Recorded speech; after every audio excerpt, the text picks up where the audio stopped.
Hello, nerds. Welcome back to another 5-minute book review. I'm your host, John Hartness. I am a science fiction fantasy writer, editor, publisher, and founder of Falstaff Books, but I'm also a fantasy fan. So this series of videos is my attempt to hold myself accountable to my goal for reading 52 books in 52 weeks in 2020. And we're coming in under the wire because I am taping this just in time to have it released for Friday. I got a little behind. I've gotten a lot behind because I produced a writers' conference last week, which takes a lot out of you, it seems. But I am back with another book that I love. Them's the rules. I only review books I like because I am in this industry. So it does me no good to shit on anybody else's book. So if I'm talking about it, I liked it. And this one, it took me a while to get into, but my God, is it worth the work. Leigh Bardugo's Ninth House. Now, Leigh Bardugo is possibly best known for her young adult books, as well as her high fantasy heist series that begins with The Six of Crows. I haven't read any of her YA stuff, but I have read Six of Crows and really loved it. I'm a sucker for a good heist novel. I've written what I think is a good heist novel. I love Scott Lynch's Lies of Locke Lamora. I loved Prince Keldar and David Eddings' Belgariad and Malorian. Love a good heist story. So, really liked Six of Crows. Complex book, complex characters, great magic systems, all those things. So I was excited when I heard that Bardugo had written an urban fantasy set in our world. This is it's called Alex Stern Book 1. Sorry, allergy season here in North Carolina. No, I don't have the coronavirus. I have allergies. And it's 75 degrees today, so it's hot as balls in my office tonight.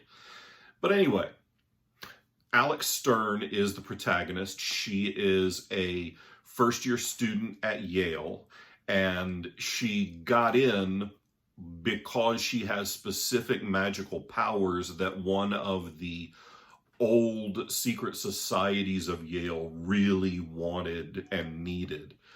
In this story, there are 8 of the primary houses, they're called, secret societies. We've all heard about these secret societies. I think Skull and Bones is one. There's one called Lock and Key, Scroll and Key. I forget what they're all called in the book. But Alex Stern is a member of Lethe House, which is the 9th house. And they're kind of the internal affairs bureau of the college's magical community. Their job is to oversee and make sure that nobody's stepping out of line and nobody's telling the townies that magic is real, and that nobody lets the secrets out. And Alex Stern is a junkie kid from LA, poor kid, street kid, dropped into this Yale blue blood, Boston, Cambridge world that she's completely unfamiliar with, as well as this world where a lot of other people know that magic is real and know that magic is a thing. So, like I talked about with Omens by Kelly Lockhart, this is a closed world, and it's actually part of her job to keep it closed. Her role within Lethe House is to keep the secrets of magic and the secrets of the societies. Like I said, it took me a little while to get into this book, and part of that was the way I was consuming the media. I sometimes will go back and forth between listening to an audiobook and reading the ebook.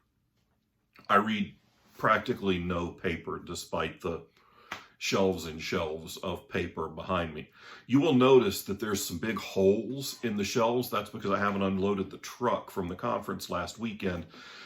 So my bookshelves look kind of like the toilet paper aisles at Walmart in the middle of a pandemic, which is now, by the way. So this is a similar book structurally to that in the world building. It did take me a while to get into it because Alex Stern doesn't start off as a terribly likable character. Certainly not for me, middle-aged white dude.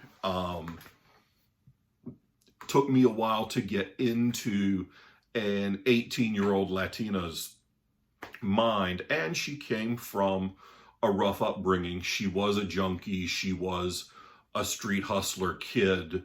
She's just not all that nice, so it took me a while to get into it. Plus, the book bounces back and forth between two very different points of view. It's very well done, and it's incredibly well crafted. And once you get into the book, it really does suck you in. But for me, it took at least a third of the book to get drawn in. I stuck with it because I had read Bardugo's earlier work and really loved it. So she had what I call reader equity with me. So I stuck with it, and it was 100% worth it. As I got into it, it turned into a really, really complex, awesome mystery. And I highly recommend it. But like I was saying, one of the things that gave me trouble with the book was the way I was consuming media. I was listening to it primarily on Audible, and I didn't have an ebook or a print copy. So when I stopped having a lot of drive time, I stopped listening to the book because I don't listen to audiobooks when I'm not in the car. I'm doing other things, and I'm not someone that can multitask to that degree. I can't do work and listen to an audiobook. I don't have that kind of focus. So it was a couple of months where I didn't have time.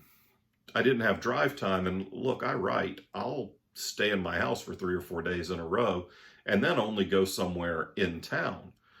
So that really cut into my consumption of this book. I think if I had started it as an ebook, it would have hooked me tighter, faster, and I probably would have finished this book a couple months ago. Once it got rolling for me, it ran. It was a runaway train. So really complex plots, really solid, interesting magic systems. But there's something about this book that I wanted to mention, and it's called Alex Stern Book 1. And it seems like everything nowadays has to be a series. But I think this could have just been one book. Yes, there's more that can be done. There's a logical book 2, and I'm looking forward to it, and we'll probably acquire book 2 as soon as it's available. But sometimes things are just one book. Sometimes the story's just over. And it feels like nowadays it's hard to do that. I know I get people asking me for sequels to some of my books that I don't plan on writing sequels to. Raptor is an example. I don't plan on writing another book. I had basically one idea for those characters.